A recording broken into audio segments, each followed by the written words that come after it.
Welcome to the historic Blah, a place where the past moves very slowly, where kings wrote letters that took months to arrive, and farmers counted the seasons, one gentle sunrise at a time. Tonight we'll wander through the calm corridors of history, no wars, no drama, just the quiet turning of time. So take a deep breath, let your thoughts drift like leaves on a still pond. And if you find peace in these sleepy stories, you can like, comment, and subscribe, not out of urgency, but simply whenever you wake up. For now, close your eyes and let history whisper you to sleep. Welcome to Beautifully Boring History. Now beginning. Story 1. Curfew Bells and Watchmen, a Night in 14th Century London. London in the 14th century was not a city that sparkled by candlelight. It groaned, creaked, and sighed beneath the weight of its timbered houses and narrow, fetid lanes. By day, it was chaotic, noisy with the calls of fishwives, the clang of blacksmiths, and the rustling movements of a city swelling in population and ambition. But by night, night was different. It was ruled by curfews, watchmen, and the soft echoes of a city holding its breath. Tonight, you walk with us through one such night, beginning just as the curfew bell tolls from the spire of St. Mary le Bow. The bell that governed time. The curfew was not merely a suggestion. Instituted originally by William the Conqueror and enforced through generations, it demanded that hearth fires be covered or extinguished, and that Londoners retreat to their homes. At 9 o'clock sharp, the great bell rang out deep and mournful warning all that the city's gates were to be locked, its bridges guarded, and its watchmen posted. For many, this bell marked the end of public life. Merchants shuttered their stalls. Street entertainers packed up lutes and masks. Bakers closed their ovens. The sound itself, a low, sonorous note echoing off stone and wood, was a signal to turn inward, both literally and metaphorically. In a world with little artificial light, night was feared. It was when souls wandered, crimes flourished, and illness spread unseen. Yet not everyone heeded the bell. The watchmen and their lanterns. After the curfew, the city belonged to a different class of workers, the night watch. Appointed and rotated weekly from among citizens, these men, often reluctant and poorly equipped, patrolled the streets in pairs. They carried lanterns, wooden staves, and loud voices. Their main duty, to keep the peace, arrest any suspicious loiterers, and enforce the city's curfew. Their watch began at the gates. London's walls enclosed 7 key gates: Aldgate, Bishopsgate, Cripplegate, and others, and all were barred at dusk. The watchmen stationed there not only monitored comings and goings, but also kept an eye out for fire, the city's great fear. A single unattended spark could consume half a street before dawn. Inside the walls, patrols passed by designated watch houses, simple wooden structures where supplies, benches, and dry bread were kept. These were not cozy shelters, but functional outposts for nights often spent in the rain. Many watchmen, weary from their day trades, slept upright, waking only to the sound of trouble or the changing of shifts. You might wonder, how did these men navigate the dark streets without tripping on loose cobblestones or stepping into one of the countless ditches that lined every alley? The smell of the night. Darkness was not the only difficulty. London's night carried a scent all its own. Without regular refuse collection, piles of waste rotted in back alleys, privies overflowed. Open gutters or kennels lined the main thoroughfares, channeling human waste down to the Thames. At night, this stagnant filth sat undisturbed under the damp cloak of fog. Those with money had their servants empty chamber pots into designated waste pits. Those without money emptied them out the nearest window, sometimes calling a warning of Gardaloo, but often not. Walking these streets required not just courage, but an intimate knowledge of each corner. Some lanes were known for beggars, others for cut-purses or drunkards. Many areas, especially near the waterfront, were best avoided altogether. But there were always those who defied this wisdom. The rules breakers, nightwalkers, and alewives. Despite the strictures, the city did not fall silent after curfew. In Southwark, across the river from the city of London, taverns and brothels did brisk business after dark. Alewives, the women who brewed and sold beer, often ignored the curfew entirely, relying on their homes as illicit drinking dens.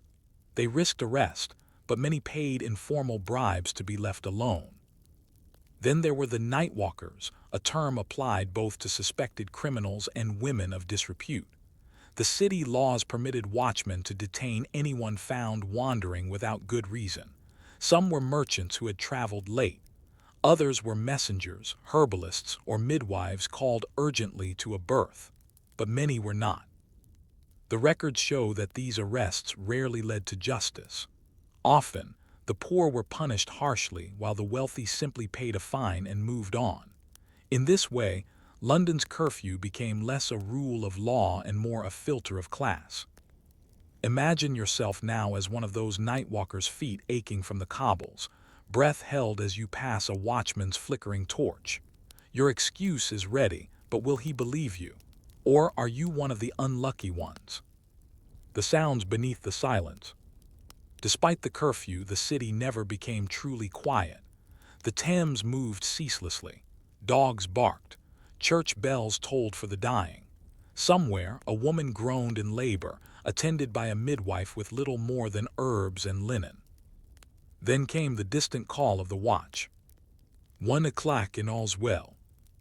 These calls echoed through the lanes at regular intervals, meant to reassure the residents and remind the watchmen themselves to stay alert. In time, their rhythmic announcements would become part of the city's heartbeat, marking the hours until dawn. But what was all's well, really? For the sick, for the freezing poor, for the imprisoned debtors in Newgate or the lepers at St. Giles, it was anything but. Night and fire. Perhaps the greatest terror of medieval London was fire. With buildings made of timber and thatch, a single spark could ignite an entire neighborhood. That is why the curfew's original purpose was not moral policing, but fire prevention. Every night, residents were required to cover their hearths with a metal cover called a curfew, from the French couvre-feu, meaning cover fire. Failing to do so could lead to heavy fines or worse, public blame if a blaze broke out. Despite these precautions, fires were common. By night, there were no fire brigades, only neighbors with buckets and prayers. In 1299, a blaze in Candlewick Street destroyed dozens of homes. In 1341, another fire reduced parts of Cornhill to rubble. And yet the city rebuilt each time. Resilience was not heroic, it was ordinary. People repaired, moved, mourned, and continued. And as you sit now, warm and distant from those soot-darkened walls, one has to wonder. When the curfew bell rang, did anyone ever feel truly safe? As the curfew bell's echoes fade into the damp night air, London becomes a different city.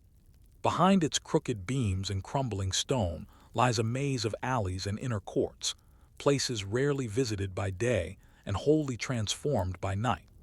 To understand how medieval Londoners experienced the hours after dusk, we must step beyond the main thoroughfares and pass through the winding back streets where the city's life throbbed just below the surface. These inner spaces, the yards behind workshops, the passages between merchant homes, and the tiny lanes that split off from larger roads were alive with their own rules and realities. Not quite public, not quite private, they held a strange sort of freedom. The tenements and their shadows. By the 14th century, London's population was swelling, and space within its walls was at a premium. As a result, tenements, narrow, multi-level buildings housing several families or renters, began to fill the landscape. These structures, often dangerously close to one another, leaned across alleys so tightly that the moonlight barely reached the ground.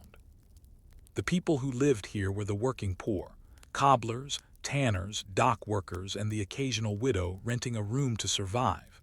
Each family might have a single room with straw mats, a fireplace, and little else. Water came from communal wells, and waste disposal was informal at best. At night, the tenement alleys were both shelter and threat. Too narrow for patrols, they were the haunt of criminals, debt collectors, and those with nowhere else to go. If you lived in such a place, the sounds of your neighbors would accompany your sleep: snoring, coughing, crying children, the splash of a chamber pot being emptied too close to your door. And yet these tight quarters fostered a kind of community. People watched out for one another. They shared food, fire, and gossip. The stories passed from window to window were often more effective than any town crier. But what happened when that trust broke down? Crimes of the night. The records of the coroner's rolls and city courts offer a grim insight into the darker side of London after dark. Though murder was uncommon, assaults and robberies were not. Many such crimes occurred not on open streets but within these alleys and enclosed yards. 1346 record notes a dispute between neighbors in Cripplegate that ended with one striking the other with a cooking ladle. In another case, a man was robbed near the wall after seeking out an alewife of good comfort, a euphemism for both drink and companionship. Thieves knew that the best time to strike was after curfew. With the streets dark and the watch sparse, a skilled pickpocket or burglar could slip away unnoticed. Some wore cloaks to conceal stolen goods, others worked in pairs, one to distract, the other to lift purses or slip through unlocked doors. In response, the city tried to regulate movement through narrow ordinances. Householders were required to keep their doors locked. Tavern owners were warned not to harbor suspicious characters, but enforcement was difficult. The alleyways of medieval London were too many, too tangled, too alive. And yet crime, though feared, was also tolerated in small doses so long as it didn't upset the order too much. This balance between danger and resignation created a unique rhythm in London's nights. One cannot help but ask, did the watchmen really not see, or did they sometimes choose to look away? The servants and apprentices. While the upper classes retreated to their walled gardens and timbered halls, a different kind of energy stirred among their servants. Domestic laborers, particularly apprentices, often found the night to be their only time of relative freedom. Apprentices were young men, often boys, really, who lived under the authority of their masters in trade. By day, they learned skills and performed menial tasks. By night, they were expected to remain in the household, asleep and obedient, but many did not. There are records of apprentices sneaking out after dark to drink, gamble, or brawl with rival guild members. Some joined informal night fraternities, loose bands of bored and frustrated youths who roamed the streets in search of excitement. Occasionally, these groups would deface signs, overturn carts, or mock passers-by. It was a kind of youthful rebellion made possible by the anonymity of night. Punishments for misbehavior were harsh. Apprentices could be beaten, expelled from their trade, or even jailed. Still, the cycle continued. The darkness gave these young men something daylight never offered: freedom, however fleeting. And in this, we glimpse a human truth. Even in the most ordered societies, the night tempts with its promise of escape. A glimpse into the gilded windows. As the city settled into its midnight hush, the homes of the wealthy presented a different world entirely. Within thick wooden walls and behind iron-banded doors, the merchant elite rested in relative security. Their bedrooms were lined with tapestries, part for warmth, part for status. Bedsteads were raised off the floor, covered with feather mattresses and surrounded by curtains to keep out drafts. Servants slept nearby, often in the same room. Here, light still flickered.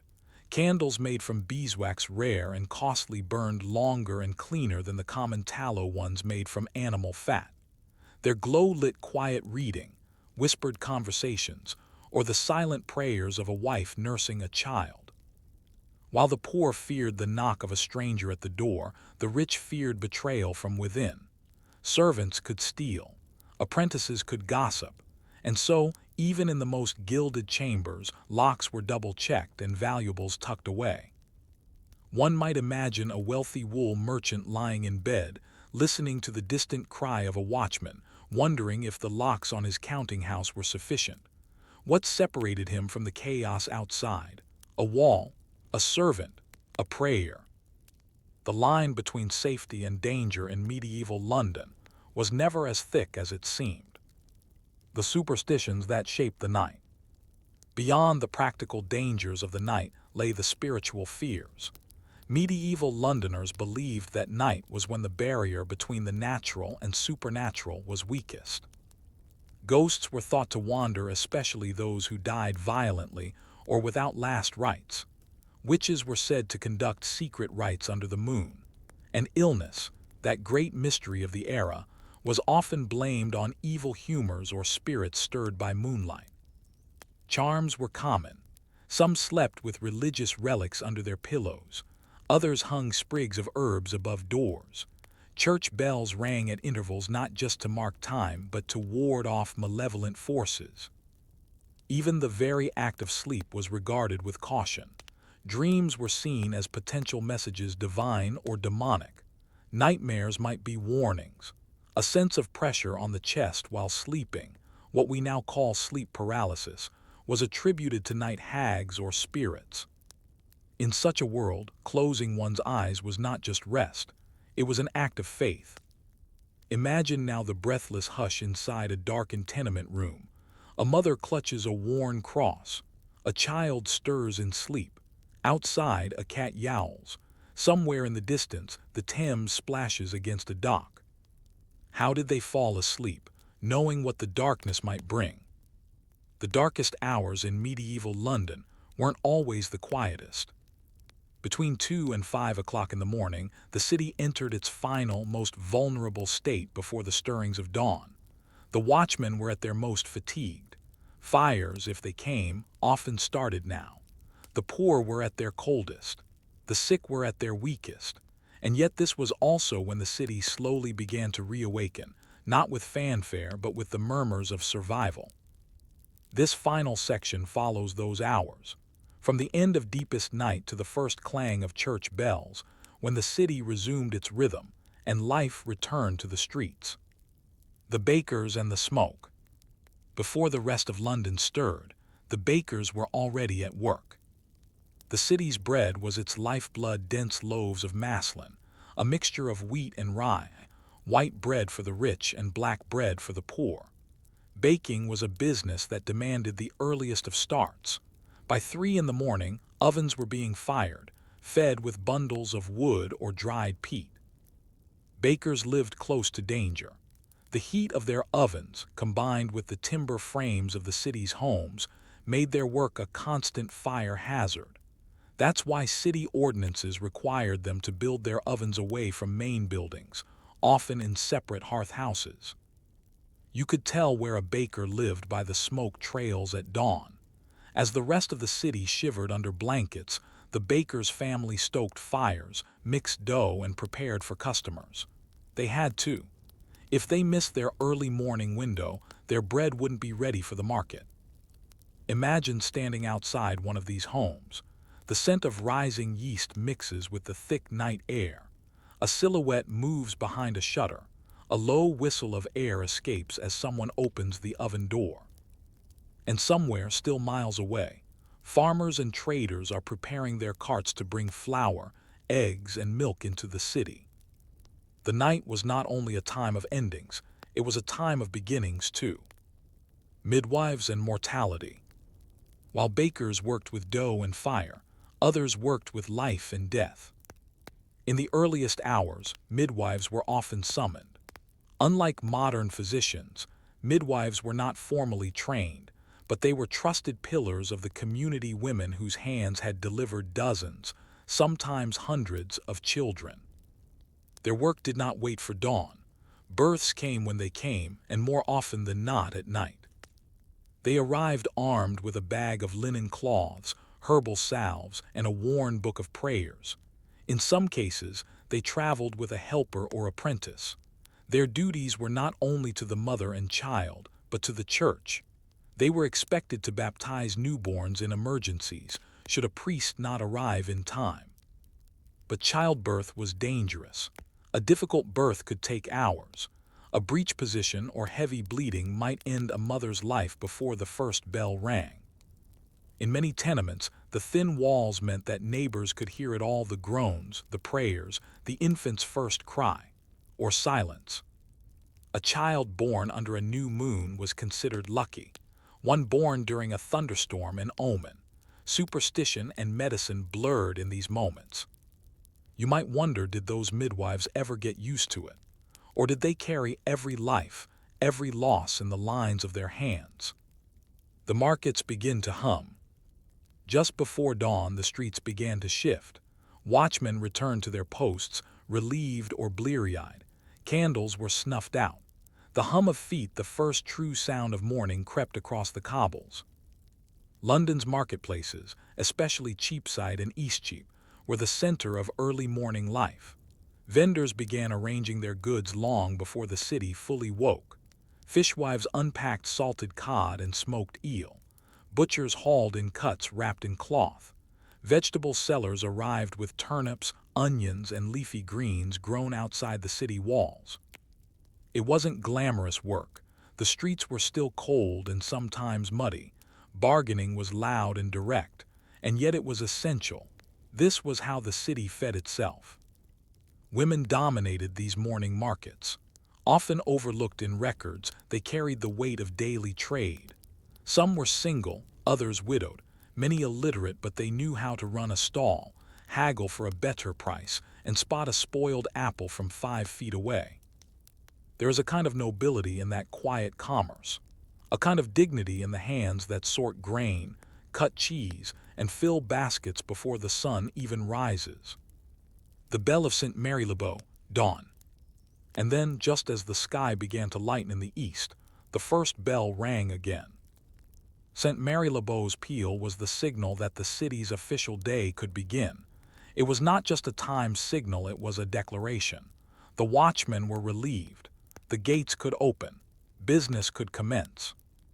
Londoners believed that hearing the Bow bells defined them. True Cockneys were said to be born within earshot of them. The sound wasn't simply auditory, it was cultural. As the bell rang, shutters opened, dogs barked, chickens stirred. The city, still damp from fog and soot, inhaled. And just like that, the night had ended. But what had it left behind? Perhaps a theft unnoticed until morning. Perhaps a fire caught early and snuffed out. Perhaps a baby sleeping against its mother's chest. Or a baker nodding off after his first batch of loaves. Every night the same cycle: curfew to dawn, fear to motion, silence to trade. Reflection, the dull but enduring rhythm. There was no battle fought during these hours. No king was crowned. No treaty signed. And yet, the nightly routines of London shaped its survival more than any grand event. The discipline of the watchmen, the resilience of the poor, the courage of the midwives, and the tenacity of the vendors, all of it kept the city alive. It was boring, and it was everything. That's the story of night in medieval London, not of grand deeds, but of quiet ones. And in those quiet hours, among the alleyways and bells and smoldering ovens, we see the real soul of the city. A final thought, then. If we define history only by what happened during the day, how much do we miss of what truly mattered? Story 2. The Candle Tax and Midnight Traders of Paris. Paris at night, in the 13th century, was a city of contrasts where the glittering courts of the Isle de la Cité cast long shadows into the slums of Saint-Anne. A place where royalty dined on gilded platters by candlelight, and the working poor counted their coins to afford just a stub of tallow wax to light their evening bread.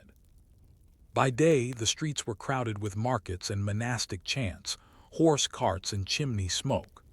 But at night, Paris became something else, a city ruled by the cost of light, the hum of illicit trade, and a quiet rebellion fueled not by swords but by flame. The economy of darkness. Light in the medieval world was expensive. In Paris, a candle was not merely a convenience, it was currency, privilege, and increasingly a point of contention. Tallow candles made from animal fat were cheap but unpleasant. They smoked heavily, dripped messily, and reeked of grease. Beeswax candles, on the other hand, burned clean and bright, but they were a luxury item. Monasteries, noble households, and city offices used beeswax to illuminate their halls, while the average citizen might never afford more than a candle or two in their entire week.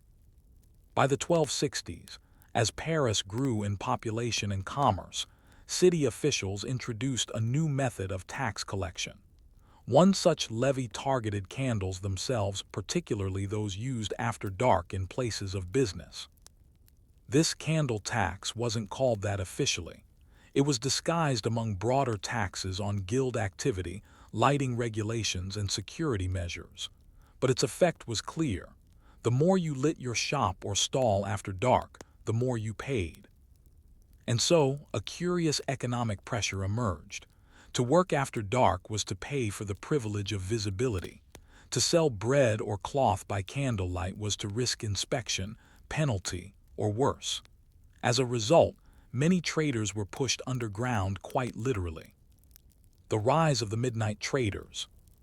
Across the left bank, particularly in the shadowy alleyways near Rue Mouffetard and the Marché de la Place Maubert, a subculture of nocturnal commerce began to thrive. These were not your daytime guildsmen or chartered vendors. These were midnight traders, craftspeople, peddlers, and domestic workers who took to the streets under cover of darkness. Some sold stale bread at reduced prices. Others offered wine in chipped jugs, threadbare clothing, or surplus cheese. A few sold contraband, imported spices, unlicensed books, or forbidden pamphlets. They lit their wares not with clean-burning wax, but with rushlights, simple torches made of dried reeds dipped in grease, smoky and short-lived. The flickering glow created a marketplace of silhouettes, where shadows danced more freely than the sellers. Why did they risk it? Because in a city where a skilled laborer might earn 6 deniers a day, and a decent candle cost nearly 1, the math didn't leave room for caution.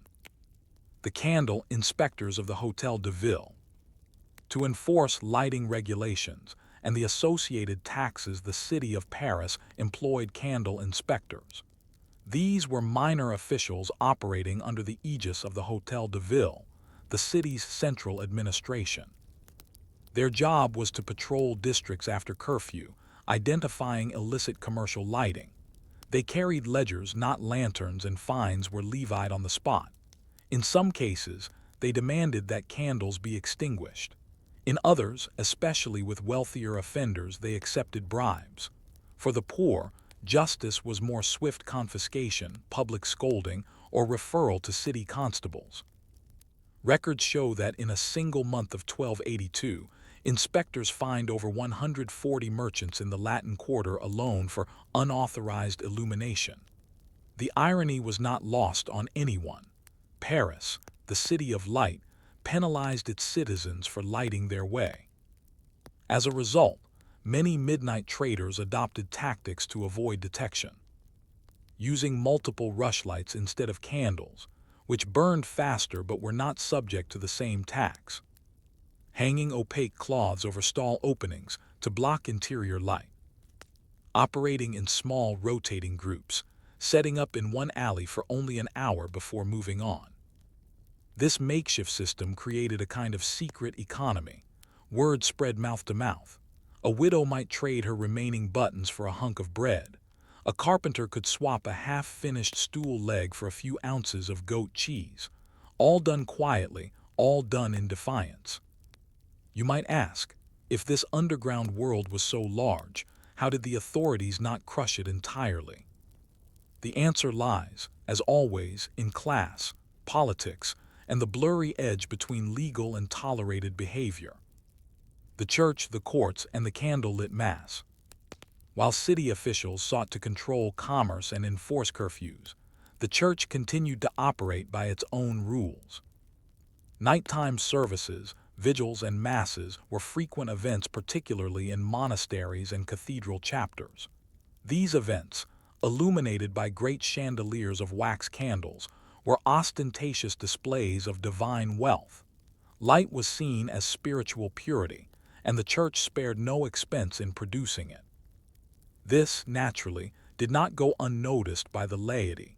The contrast was striking. A merchant fined for lighting a single taper in his cellar while dozens of candles blazed in the hands of monks chanting vespers. Some clerics, especially in the mendicant orders like the Franciscans, began to question this disparity. Was it moral, they asked, to hoard light while the poor sat in darkness? A handful of these men began to aid the midnight traders, offering safe passage through monastery alleys, or even providing scraps of wax saved from ceremonies. It wasn't widespread, but it was enough to create friction between church factions and city officials. In this interplay of sacred light and secular regulation, a quiet rebellion brewed not in the streets, but in the growing awareness that the cost of night was unevenly borne. And so a strange economy took shape, one built not just on coins and goods, but on light itself. The quiet cost of being seen. Imagine a scene. A hunched figure crouches behind a fabric-draped cart in a side alley off Rue Saint-Denis. He lights a rushlight, careful not to let the flame touch the cloth. His hands are stained with dye. He's a silk finisher by trade, now out of guild favor. He waits. A laundress approaches with a sack of second-hand linen. A trade is made, quick and silent. Behind them, in the misty shadows, an inspector approaches. Does he see them? Does he pass by uninterested, or does he pause, ledger in hand? We don't know. What we do know is that this happened every night in hundreds of forms. The candle tax, a seemingly minor regulation, had created a world where visibility was risk, where light, the very thing that made Paris famous, was controlled, rationed, and weaponized. And still the city shone, not with grand illumination but with hundreds of stolen glimmers, the glow of resistance. But what happens when that resistance becomes too visible? Was there a point when the city could no longer ignore its own flickering truths? The deeper you wander into Paris's nocturnal economy, the more you realize that this wasn't merely a story of commerce, it was a story of power, adaptation, and quiet rebellion. What began as a practical tax on candles' fuel really had ignited something far more profound. It shaped how people gathered, transacted, resisted, and even how they envisioned fairness in the city they called home. In this section, we return to the narrow lanes, smoky stalls, and sacred halls of Paris to see how the struggle over light became a window into medieval urban survival and social compromise. Night and neighborhood, the rise of flame guilds.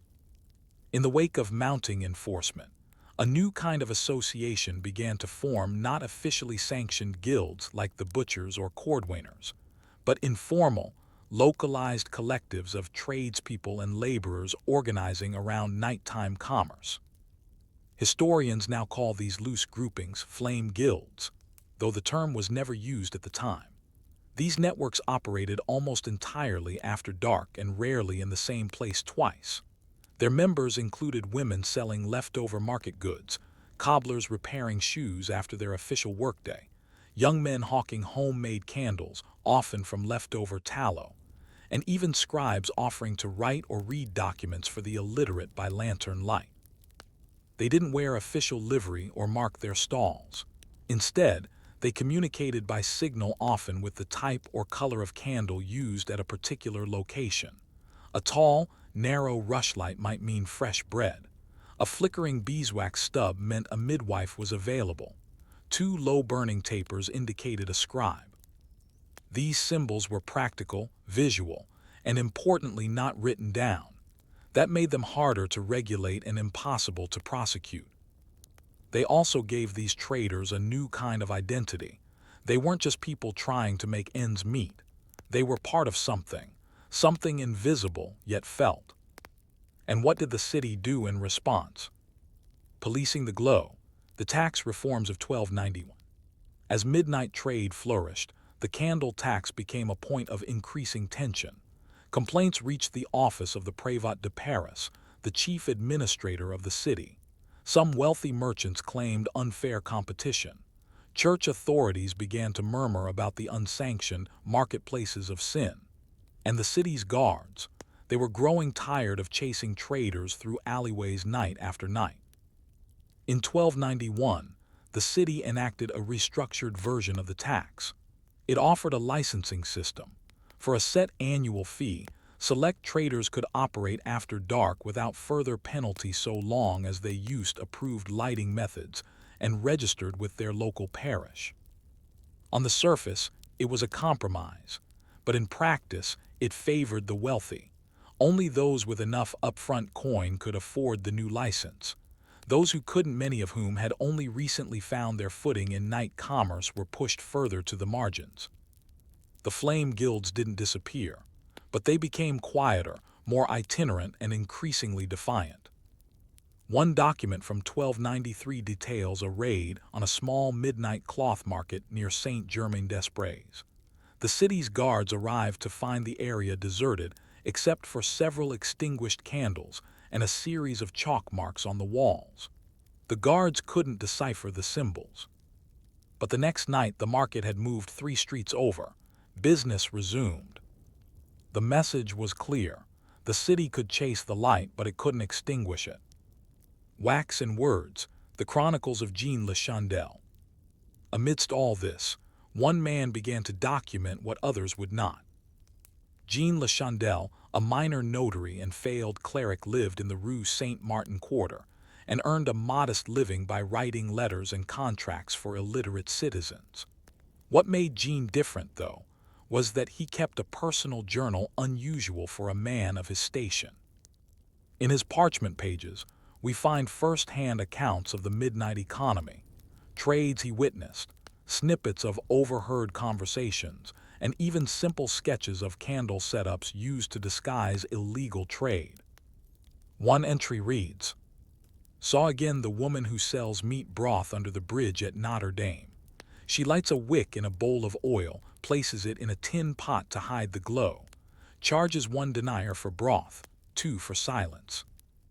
Another, "They say the boy with the wine jug is watched by a crippled old man who sees farther than any guard."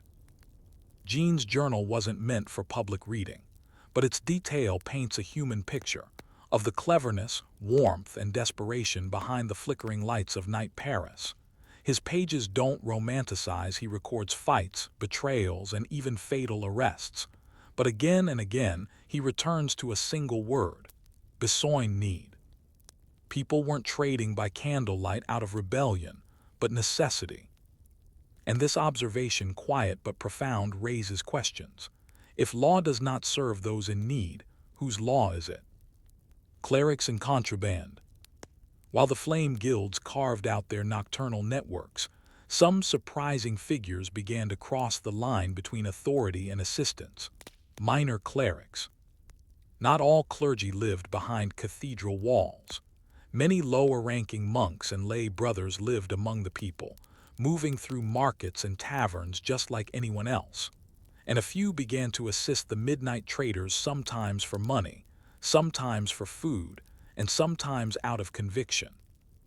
These clerics used their ecclesiastical immunity to transport goods across parish lines, provide warning of inspections, or even bless candles for underground traders, symbolically converting illicit light into holy flame. One infamous friar, referred to only as Friar Gaspard in Jean Le Chandel's notes, allegedly provided candle wax stolen from an abbey's votive stock to widows who ran post-curfew soup kitchens. Was it a sin? Was it salvation?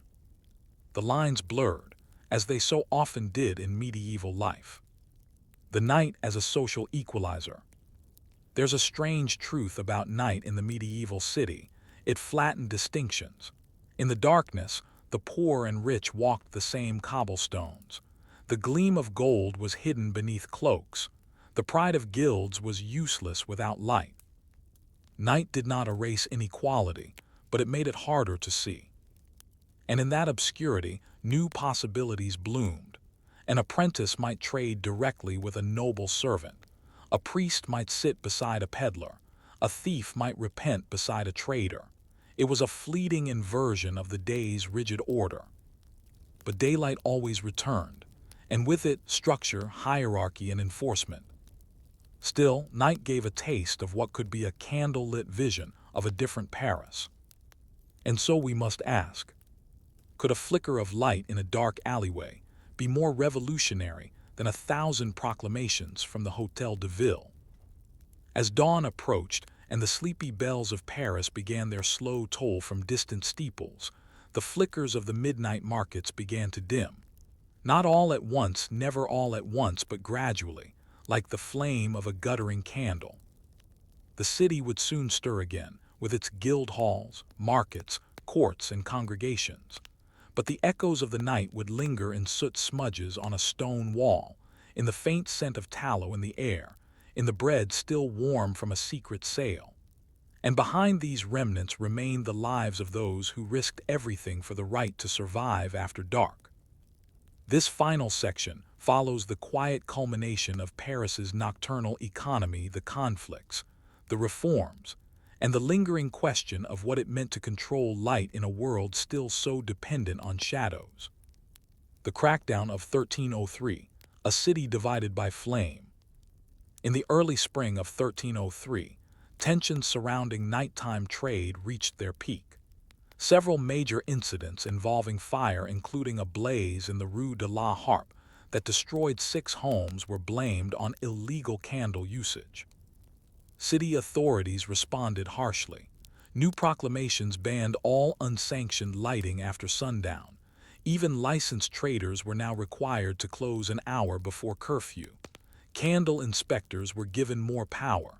Watchmen were armed. Informants were paid. This was more than regulation, it was suppression. Midnight traders were targeted directly. In a single raid near the Quai des Grands Augustins, 30 stalls were seized and 5 traders arrested. 1. A widow named Marguerite Lefebvre was jailed for possessing 6 rushlights and a stolen beeswax taper. Her case became infamous in certain quarters, not because of the value of her crime, but because of its absurdity.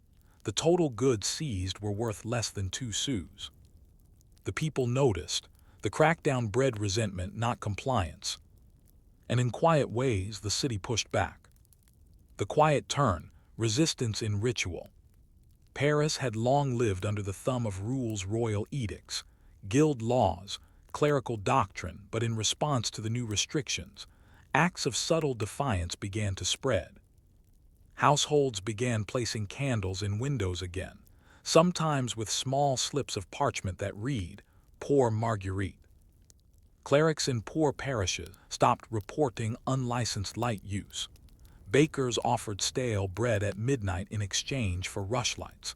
Even members of the merchant class, those typically aligned with order, began to show leniency toward night sellers. The church, too, softened in places. While the official line condemned dark trading, some monastic orders began offering small blessing masses before sunrise, using them as pretexts to gather people and unofficially to trade necessities under the guise of fellowship. These changes weren't announced, they weren't legislated, but they spread. The light returned to the alleys, not in protest but in persistence. The 1310 Compromise, regulation reimagined. Eventually, the city adapted. In 1310, under a new provost, a series of reforms were enacted that would quietly bring an end to the most aggressive candle restrictions. Rather than ban after-hours trade outright, the city introduced tiered licenses based on district income, allowed parish councils to oversee enforcement locally, and removed the requirement for exclusive wax use in some zones. These changes were technical, boring, even, but transformative. They acknowledged what had long been true. Paris did not stop at curfew. Its people worked, sold, fed, and survived by flickering light. It wasn't a revolution. It was an acceptance. The authorities finally admitted that survival wasn't a sin. Over time, the candle tax faded from prominence, replaced by other levies more tied to materials, trade routes, and street repair. But its legacy endured. What the candles lit. In the glow of history, it's easy to overlook the smallest sources of change.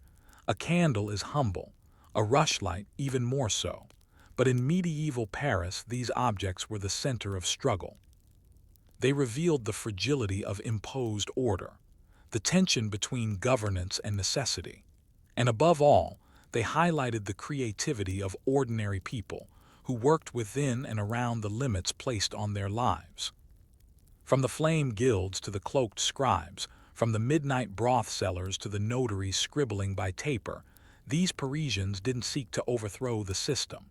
They sought only to endure. Their resistance was quiet, their victories marginal, but the light they carried changed their world one alley at a time. And so, as the sun rises over the Seine and the bells of Notre Dame ring for morning mass, we're left with one final, flickering thought. In a city of light, who truly owns the darkness? Story 3. Nocturnal Markets of Constantinople. Constantinople, the jewel of Byzantium, was no ordinary city, and its nights were unlike those of any other medieval capital. Where other cities fell into silence at sundown, the Queen of Cities murmured on. Even under the cloak of night, trade flickered in alleys, prayers echoed from minarets and domes, and merchants moved among marble colonnades and tiled courts. The empire's heartbeat never truly ceased, not even in the dark.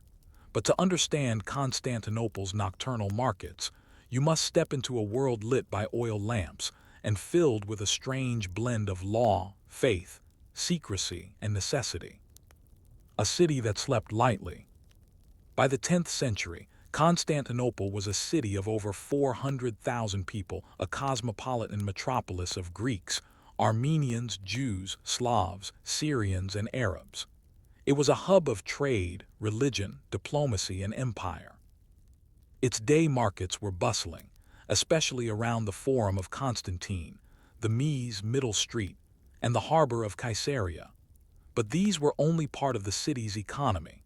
The real secret of Constantinople's prosperity lay in what happened after hours in the porticos, cisterns, and courtyards that transformed into unofficial marketplaces beneath the stars. Unlike in Western Europe, curfew laws in Byzantium were less rigid. There were rules, yes, but they were not always enforced evenly. Instead, the empire's capital operated under a web of local permissions, imperial tolerances, and unofficial arrangements. This allowed a kind of twilight economy to thrive. It wasn't illegal, but it was often unregulated. And so, Constantinople's night markets emerged not in defiance, but in the gray zone between necessity and imperial convenience. The water clock and the rhythm of night. Timekeeping in Constantinople was sophisticated by medieval standards. The horologion, or water clock in the Forum of Theodosius, kept time more accurately than sundials, and monks at the great church, Hagia Sophia, maintained hourly chants, dividing the night into fixed intervals for liturgical purposes.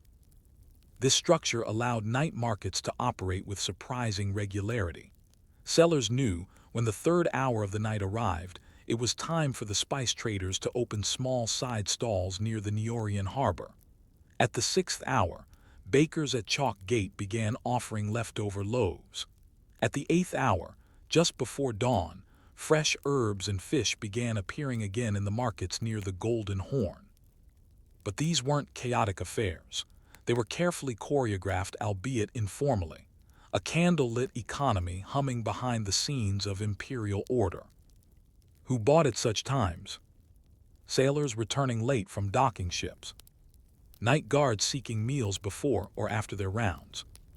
Monks finishing vigils. Physicians and herbalists responding to late-night calls. Women of low or no station servants, widows and vendors with no daytime stall rights. These were the customers of Constantinople's night. They weren't rebels. They were the support beams of the city, quietly trading goods and coins when most official doors were closed. But not everyone approved. the bureaucracy of quiet disapproval. Byzantine administration was nothing if not thorough. The eparch of the city, a high-ranking magistrate, was responsible for regulating trade, maintaining public order, and overseeing guilds. He kept detailed book of the eparch records one of the earliest known legal codes related to trade. Daytime vendors were registered and taxed, stall locations were assigned, profits were tracked, and night markets, they were conspicuously absent from official ledgers. This made them a concern. Though rarely banned outright, nighttime trade was a frequent subject of tension. The eparch's office feared the spread of black market items, forged weights, spoiled food, counterfeit coins. It also worried about gathering crowds, especially after dark, when riots could spark and vanish before the watchmen arrived. But enforcement was inconsistent. Why? Because the empire depended on this unofficial trade more than it liked to admit. The army required boots and bread at irregular hours. Monasteries needed spices and lamp oil for night vigils. Foreign envoys arriving at odd hours often made purchases before even reaching the palace. And so, like many Byzantine institutions, the system absorbed contradiction. Night markets weren't legal, but they were necessary, and as long as they didn't cause scandal, they were left alone. The cistern vendors and the oil lantern bazaars. Some of the most curious night trade in Constantinople took place in spaces others had forgotten. The city's vast underground cisterns. Dozens of these cistern stone vaults built to collect and store water were scattered beneath the city. Some were dry or partially filled, and in certain quarters, vendors began setting up makeshift stalls in the driest portions of these caverns. These markets were known as whisper bazaars. Vendors sold items too delicate, illicit, or specialized for day trade. Rare incense from Syria, amulets, tiny jars of Persian ink, medical herbs not sanctioned by the church. Buyers entered by stairwell, carrying their own oil lanterns or relying on vendor lighting. The air smelled of wet stone, old moss, and crushed myrrh. You would hear no shouting here. Haggling was done in whispers. Coins were weighed with extra care, and names were seldom given. These were not criminal spaces, but they were liminal. The kinds of places where the rules of the day softened under vaulted arches and flickering light. Elsewhere, open-air lantern markets bloomed, especially near the northern walls, where rural traders arrived too late to make the official market hours. They lit small, hanging lamps filled with olive oil and lined up their wares on low tables or steps: onions, wool, dried fruits, and goat cheese wrapped in cloth. These markets were temporary. As soon as the church bells tolled for Orthros dawn prayers, they disappeared. And yet night after night they returned. The silent guards and the eyes of the city. Night in Constantinople was not unguarded. The Nyctophiliak's night watchmen patrolled the streets, particularly in vulnerable areas like the Golden Horn Harbor and Palace districts. Unlike the often under-equipped guards of Western cities, these men were part of an organized force. But their instructions were ambiguous. Unless fire broke out, a brawl occurred, or an imperial edict was being disobeyed, they were encouraged to observe, not interrupt. The city had learned that pushing too hard against nighttime commerce caused more problems than it solved. This created a unique relationship. The watchmen often served as both protectors and silent regulators of these nocturnal markets. Many were paid informally to look the other way or to watch a vendor's stall while he fetched a delivery. The city's elite called them eyes of the city, but the phrase took on new meaning. They saw everything and said very little. But was this sustainable? How long could an empire tolerate an invisible economy glowing beneath its marble facade? Night in Constantinople was not merely a backdrop, it was an arena, a place where power flowed differently, where the rules of the day gave way to quiet arrangements, flickering exchanges, and whispered deals. For a city that was meticulously administered by the imperial court and the church, the ungovernable sprawl of nocturnal trade posed an ongoing contradiction. It was tolerated because it worked, and feared because it thrived. In this section, we follow the evolution of this twilight economy, not only as a source of sustenance, but as a system that forced both state and society to redefine what it meant to control, to provide, and to adapt. The whisper bazaars expand. By the early 11th century, the popularity of Constantinople's whisper bazaars had grown beyond their underground cisterns. Some vendors moved into the abandoned porticos of the Augustaion, the civic square near Hagia Sophia. Others set up beneath the aqueduct arches of the Valens Aqueduct, shielded from moonlight and official patrols. Their customers became more diverse. Minor nobles looking to purchase gifts discreetly, widows seeking cheaper food, physicians and healers after ingredients unavailable in official markets. At night, it was not uncommon to see men in elegant robes mingling with beggars under the same awnings. In the glow of lanterns, hierarchy dimmed. Coins changed hands not in public squares, but in silence and secrecy. The Byzantines had a phrase for such spaces. Letter 1F21 Sigma Kappa Iota Letter 1F70 Tau Omicron Letter 1F6 Nu Omicron Mu Omicron Upsilon, the shadow of the law. It was a place not of lawlessness but of sidestepping. The law was not absent, only veiled. One might ask, did these markets erode imperial power or reflect its flexibility? The women who worked after dark. In these after-hour spaces, women played a critical role, particularly in neighborhoods far from the gaze of the imperial court. While daytime markets and guilds were largely male-dominated, the informal night economy allowed women, especially widows, older wives, and those without guild protections to sell goods, services, or information. Many specialized in goods deemed unworthy of the formal market: scraps of cloth, cracked pottery, stale bread rehydrated with herbs. Others offered mending, herbal remedies, or religious items such as miniature icons and rosaries carved from olive pits. Some worked as market matchmakers, connecting buyers and sellers discreetly for a small fee. Others were light tenders, paid to keep lanterns burning for a particular stall throughout the night. A few became lamplighters for hire, moving from district to district to reignite extinguished flames, guiding customers through the alleys. Their presence was so common that city chroniclers began referring to them as phodioi gynaikes, women of the light. The term, though not formal, reflected a cultural shift. These women had become permanent features of Constantinople's nightscape. And yet they existed in a precarious space. Their visibility was limited, their protection uncertain. A crackdown could turn them from necessity to criminal in a heartbeat.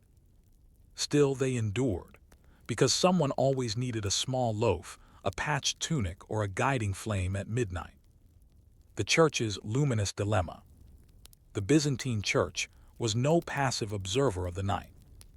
Clergy had long dominated urban life, leading processions, conducting services, overseeing orphanages and hospitals. But the Church also struggled with its own contradictions. Monasteries lit with beeswax and silver censers stood a few streets away from tenements where families huddled around a single rushlight. Monastic communities often engaged in minor night trade themselves. Some monks sold extra candles or homemade ointments through monastery gates. In more lenient orders, abbots even granted stall space in courtyards for charitable night vendors, usually widows or invalids. They framed it as mercy. Still, the higher echelons of the church worried. Synods occasionally issued proclamations condemning nocturnal commerce as a temptation toward corruption, vice, and the mingling of inappropriate classes under cloak of night.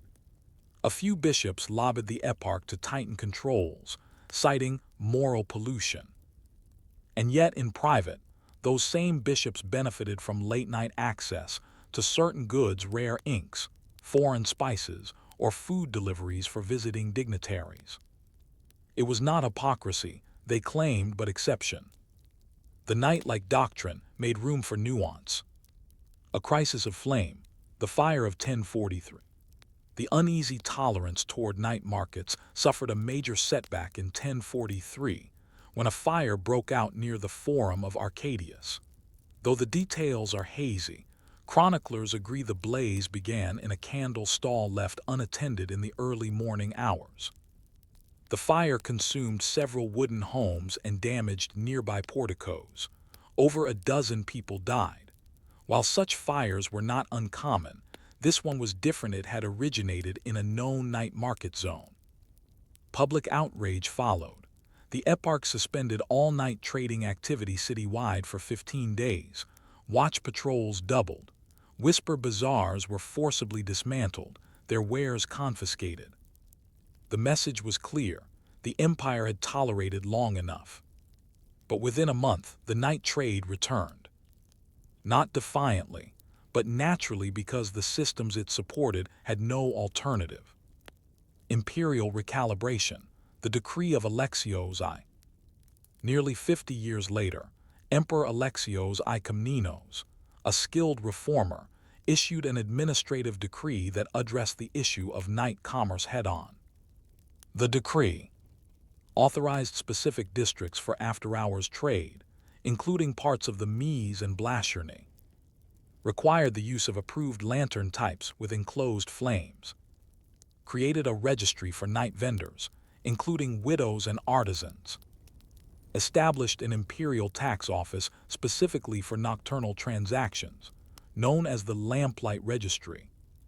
The decree was not a concession, it was a recognition. Night markets were not a flaw in the system, they were part of it.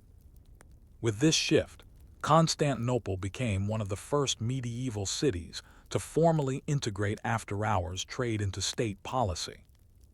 And yet, despite official oversight, the spirit of the markets remained the same: intimate, dimly lit, quiet. Business continued under the lanterns, just now accompanied by tax stamps and registry tokens. Still, a deeper question persisted.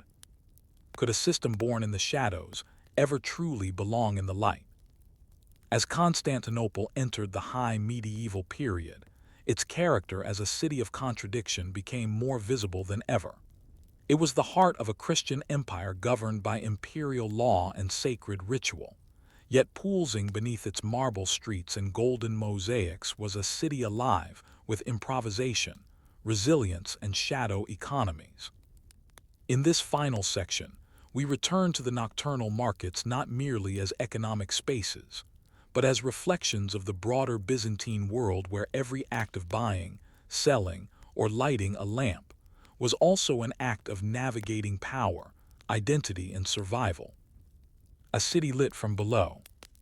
With the formal recognition of night trade under the Lamplight Registry, Constantinople entered a new phase of after-hours commerce. The city no longer chased its shadow economy, but attempted to capture and tax it. And for a time it worked. Imperial scribes tallied nocturnal transactions with the same seriousness as daytime imports from Venetian galleys. Night stalls were issued badges, small wooden plaques marked with the seal of the eparch's office. Temple guards no longer harassed women lighting lanterns outside their tenement shops. Even the Navy began to arrange night provisioning through officially sanctioned vendors along the harbor of Julian. But there were trade-offs. The intimacy of the night market began to change. Prices rose with new taxes, crowds swelled. The sense of quiet cooperation gave way to competition and, eventually, hierarchy. Wealthier merchants secured the best-lit stalls. Smaller vendors, unable to pay the annual fees, were again pushed toward unsanctioned alleys and cisterns. Thus, two night markets emerged. The imperial night market regulated, taxed, and centralized. The ember market still clandestine, still whispering through the cracks of imperial control. And yet both continued. The ember refused to die. The voices of the market. We know much about Constantinople's daylight economy from official histories and ecclesiastical records, but the night's memory survives in marginalia, travel notes, and the occasional preserved conversation. A fragment of a merchant's ledger from the Blasharny district includes a late-night entry. Sold figs to the servant of a monk, paid in candles, not coin. A Syrian traveler, Ibn Yahya, wrote in 1109, "Their streets are clean but empty by dusk. Yet beneath their churches, under cistern arches, one finds all manner of goods, and people the empire continues under lantern." A nun from the convent of Staudios, writing anonymously in a letter, "We buy our herbs from a woman with no name. She walks with a limp and sells by oil lamp. She says the city is kindest at night." These voices suggest something deeper, that the night market was not only tolerated but quietly beloved. It offered not just goods but dignity to those who had no place in the daylight economy, a chance for negotiation, for privacy, for peace. The fires that did not burn. In 1147, when Latin crusaders passed through Constantinople during the Second Crusade, tensions flared in the city. Mistrust between locals and foreigners ran high. Daytime altercations broke out. Markets closed early. Watchmen tripled. Yet even in that season of suspicion, the nocturnal economy remained open. In fact, it expanded. Night markets became havens where crusader servants and Byzantine laborers exchanged goods without supervision or imperial formality. It was dangerous, but it also worked. There were no great fires, no riots in the cisterns, no imperial bans. Instead, history records something quieter. The ember markets grew and endured. A candle in the collapse. By the early 13th century, Constantinople began to falter under its own weight. Economic strain, internal political struggles, and increasing foreign pressure began to darken the empire's once brilliant glow. In 1204, Latin crusaders sacked the city in one of the most infamous betrayals in medieval history. The palaces were looted, the Hagia Sophia desecrated, and the city plunged into chaos. But even amid ruin, the memory of Constantinople's night markets remained. Chroniclers note that during the Latin occupation, it was the night vendors, especially women and elderly traders, who continued selling goods quietly in ruined porticos and broken monasteries. One Venetian soldier wrote, "By night they still light candles and place figs on stone. It is the only sign the city still breathes." There were no laws left, no registries, no patrols, only the quiet persistence of flame. Reflection, light as a language.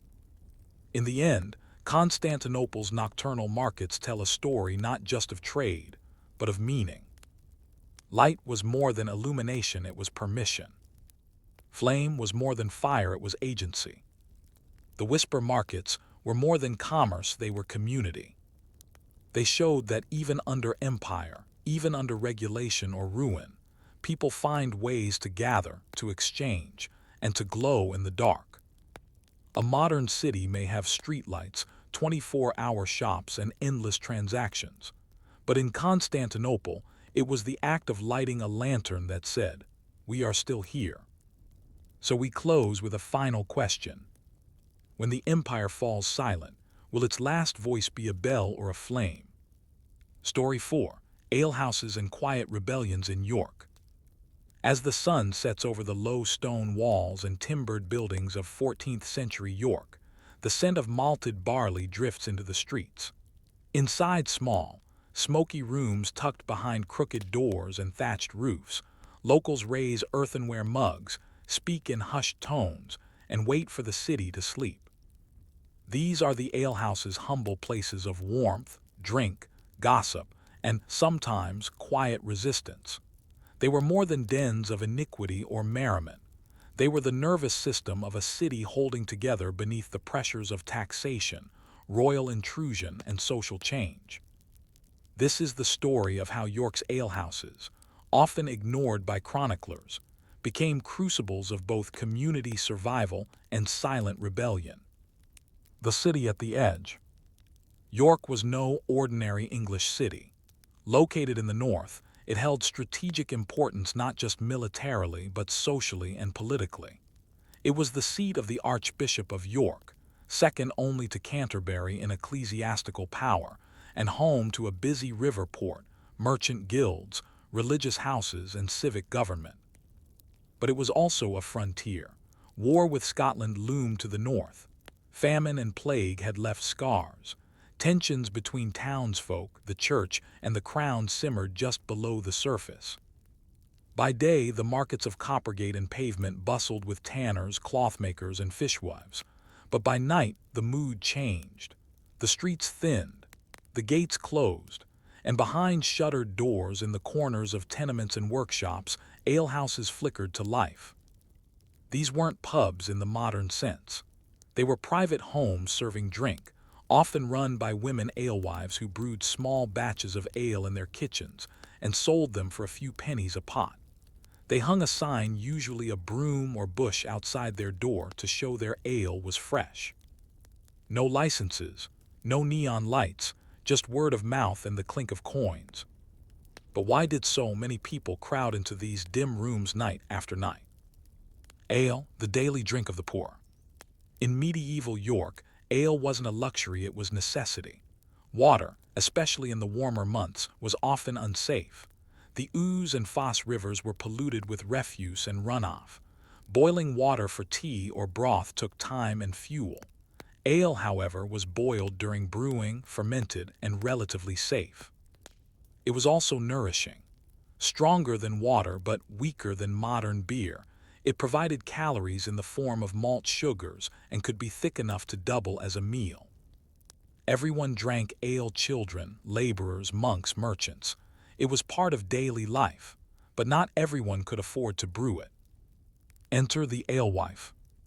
Often a widow or married woman supplementing her household income, the alewife brewed in small batches and sold to neighbors, travelers, and workers. Her alehouse became a community hub, especially at night when work ended and the streets quieted. People came not just for ale, but for warmth, news, dice games, songs, and stories. There were no bar stools or pints, just benches, floor mats, low wooden tables, and clay mugs passed hand to hand. And always talk. Talk of taxes, tithes, harvest failures, rumors from Scotland. In a society where official channels were rigid and male-dominated, alehouses gave voice to those outside the system. And that made them dangerous. The ale-tasters and the assize of bread and ale. The Crown and City Council did not ignore alehouses. In fact, they kept them under close watch. Every borough appointed ale-tasters, local men, sworn to inspect the quality and price of ale sold by brewers and alewives. They enforced the assize of bread and ale, a set of medieval regulations governing the sale of food and drink, first issued in 1266. If ale was too weak, too expensive, or improperly measured, the seller could be fined or even pilloried. The irony, of course, was that ale-tasters themselves were often known to accept bribes or drink for free. Some alewives built entire systems around knowing who to favor and when to expect a visit. Records from the York Civic Rolls show dozens of fines levied against women like Alice of Petergate and Margaret Le Brewster for poor quality ale or selling ale after curfew. The same women's names reappear: fined, forgiven, fined again. The system was more performance than enforcement. Everyone knew that people would drink. The authorities wanted order, not abstinence. But sometimes, those quiet rooms became more than gathering places. They became seeds of dissent. Songs, slander, and subtle protest. In the dim light of York's alehouses, the lines between entertainment and rebellion blurred. Patrons sang songs, some merry, some mocking. Ballads about taxes, cruel officials, or the failings of the local clergy were passed around as quickly as ale mugs. Riddles and rhymes with double meanings allowed people to speak truth without naming names. One popular verse, recorded in a later court case, mocked the constable. He keeps the king's peace in daylight fair, but at night he drinks more than he dares. Alewife's guest by fire and song. Swears justice comes but takes too long. There was no need to say his name. Everyone knew who was meant. This kind of quiet protest jokes, songs, laughter laced with truth was common. It wasn't insurrection, but it was survival. Women especially used these spaces to share news and warnings. A tax hike coming, a new bailiff appointed, someone's son conscripted, the church watching more closely this month. The alehouse was the medieval social network, and it ran on rumor, ale, and resilience. Curfew and the culture of containment. York, like many cities, imposed a strict curfew. A bell rang from the minster each night to signal the hour. Gates closed, torches dimmed, public movement became suspect. But inside alehouses, the night continued. Technically, selling ale after curfew was illegal. So too was singing bawdy songs, harboring outsiders, or letting strangers play dice. Yet these laws were rarely enforced unless trouble occurred. That said, alehouses were regularly raided, especially during times of social unrest. In 1322, following tensions over forced military service and taxation, the city council issued an edict ordering alehouses in certain wards to close early and refrain from gatherings of unknown men. Many complied. Others simply shuttered their front doors and opened their side ones. The alehouse, after all, was a home, hard to search, hard to regulate, easy to overlook until it was. The rebellion wasn't loud. It was in cups quietly raised, doors quietly unlocked, words carefully chosen. It was the kind of rebellion that doesn't seek to overthrow, but refuses to vanish. So as the fire dies low, and the last mug is passed between calloused hands, one question remains. When resistance is brewed in silence, how long before it boils over? Alehouses in 14th century York were not merely places to drink, they were places to endure. Behind every cracked mug and smoky hearth was a story of survival. In this section, we venture deeper into the everyday mechanics of alehouse life, who ran them, how they were sustained, and why they became places of quiet power amid civic regulation and social tension. Here, amid the smoke and stew, rebellion brewed not with swords or slogans, but with stubborn acts of fellowship and resistance in the face of a rigid world. The Alewife's Kitchen. Step into the heart of a York alehouse, and you'll find not a bar but a kitchen. This is where the real work happened. The alewife, often a widow or married woman of lower means, was at once brewer, cook, cleaner, and host. She rose before dawn to stoke the fire, set malt to steep, or boil wort for her next batch. Unlike the large-scale brewmasters of the guilds, her operation was small, perhaps a single cauldron or two, a few wooden vats, and a space no bigger than a stable. Ale was brewed quickly and needed to be consumed within days before it soured. That urgency created a daily rhythm. Today's ale needed selling today, or it would be worthless tomorrow. For many women, that meant opening the door at dusk and staying open well past curfew. Her kitchen was crowded. Bowls of pottage, crusty loaves, salted meats or fish, and jugs of ale drawn from cool cellars or earthenware pots wrapped in wet cloth to keep them fresh. She might have a stew pot bubbling at the hearth, a thick mixture of cabbage, barley, and bone broth offered by the ladle. Nothing went to waste. Leftovers were shared, sold, or reboiled. Bread crusts were used for sop. Ale dregs might be poured over porridge or fed to pigs. But it was not just food and drink that made the alehouse valuable. It was presence, a place where someone would speak to you, feed you, acknowledge you. A woman might offer news to a laborer with no kin. A boy might get a second serving from a sympathetic hand. A traveler might find shelter on a bench for a coin and a song. and in that atmosphere of warmth, stories began to circulate, sometimes warnings. The sheriff's men and the shifting line. York City officials, particularly the sheriff and his men, were tasked with keeping order, enforcing the curfew, collecting taxes, and responding to public disturbance. But alehouses complicated all of that. They weren't clearly public or private. They weren't always registered, and because they often doubled as homes, it was difficult to prosecute an alewife without crossing legal lines. Thus, enforcement became selective and personal. If an alehouse gained a reputation for noise, fighting, or harboring known criminals, it might face a fine or a late-night raid. But many raids were less about crime and more about control. Take the case of Edith of Bootham, an alewife fined in 1354 for permitting unknown travelers to eat and drink in her home after the evening bell. The record shows she had been warned once before, but what it does not show is what her neighbors recalled years later, that Edith also refused to raise her prices during a grain shortage, making her popular with the poor. It's easy to see which offense mattered more. Some alewives kept ledgers to show they had not overcharged. Others hid their best jugs during inspections. A few built small benches behind curtains or walls, allowing trusted customers to slip in unnoticed. What did this look like? A quiet tap on the shutters, a whispered name, a bowl of pottage passed hand to hand, a jug refilled, a glance toward the street. Resistance didn't need to shout, it needed only to remain. The minstrels, the laborers, and the wanderers. By night, the alehouse became the one place where boundaries softened.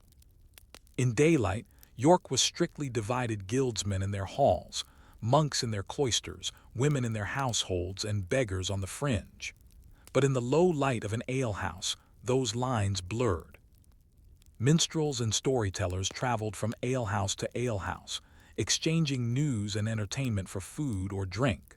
Laborers, fresh from their work at the docks, might sit shoulder to shoulder with young apprentices or elderly widowers. Occasionally, a friar passed through, sharing a tale or trading a blessing for supper. There were risks. Dice games could end in fights. Ale sometimes flowed too freely, but these spaces remained vital. They were among the only places where a traveler could hear the price of bread, the temperament of the sheriff, or the rumor of a new levy before it became law. A weaver might whisper to a spinner that a tax inspector was coming. A carter might share that a merchant had fled town to avoid debt. It was knowledge, and knowledge was power. The Brewing Guild and the Brewing Gap.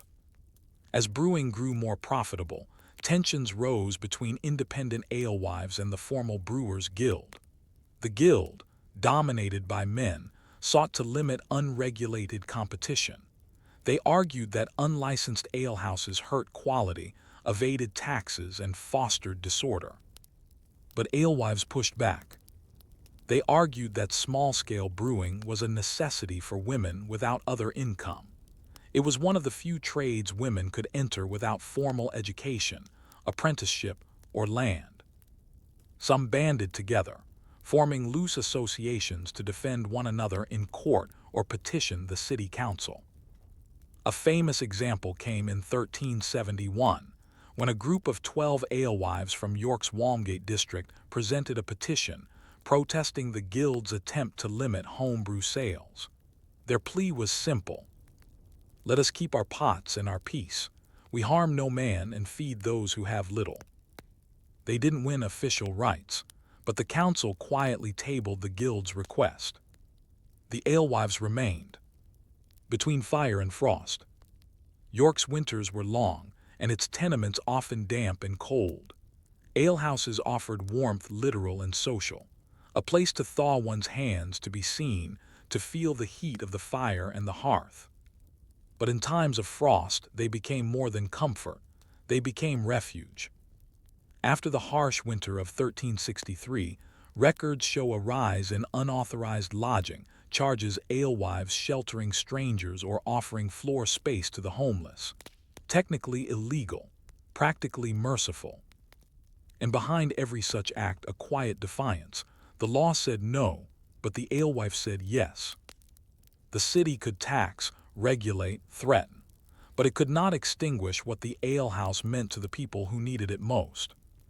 So as the winter wind howls past York's shutters, and the watchman calls the midnight hour, we ask, in a world ruled by edict and order, is kindness the oldest form of rebellion? By the late 14th century, the alehouse had become so embedded in York's culture that even its critics had to acknowledge its role. What began as humble kitchens offering brew and broth had grown into an underground network of social resilience. This final section brings us to the tipping point, when the quiet resistance of alehouses collided with civic authority and broader political upheaval. Here, the mug became the symbol of something larger, the voice of the unrecorded, the gathering of the discontented, and the rebellion no one quite expected. The brewing storm. Tensions in York had been growing for years. Grain prices rose.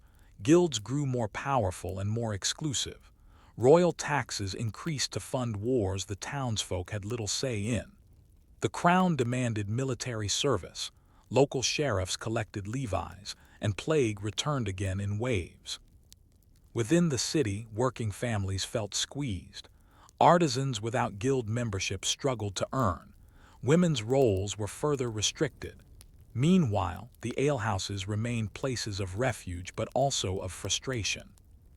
A single incident in 1381, a tavern brawl between guildsmen and laborers, might have faded into obscurity. But it didn't. That year, the peasants' revolt swept across the south of England, and though York's response was more muted than London's, the embers of rebellion glowed. Alehouses became more than drinking dens. They became meeting halls. We will speak here. When the City Watch began reporting that too many gather in alehouses after curfew, the council issued new proclamations limiting gatherings and late-night singing. But the effect was the opposite of what they intended. York's people, especially the poor, treated the crackdown as confirmation. They were being silenced. The alehouse became a place where dissent was no longer whispered but spoken, plainly and firmly. One record from 1382 quotes a weaver named Thomas at Tegate, speaking in an alehouse near Fossgate. They raise the walls higher so we cannot see them dine, but we have walls too, and here we eat together. Witnesses said others raised their mugs in agreement. No swords were drawn, no riots occurred, but the message was clear: we are watching, we are remembering. The Riot of the Broom Sign. The so-called Riot of the Broom Sign began, fittingly, with an alewife. Marjorie Bennett, a long-standing alewife of the Walmgate quarter, was fined heavily for selling ale without a license, her third such fine in one season.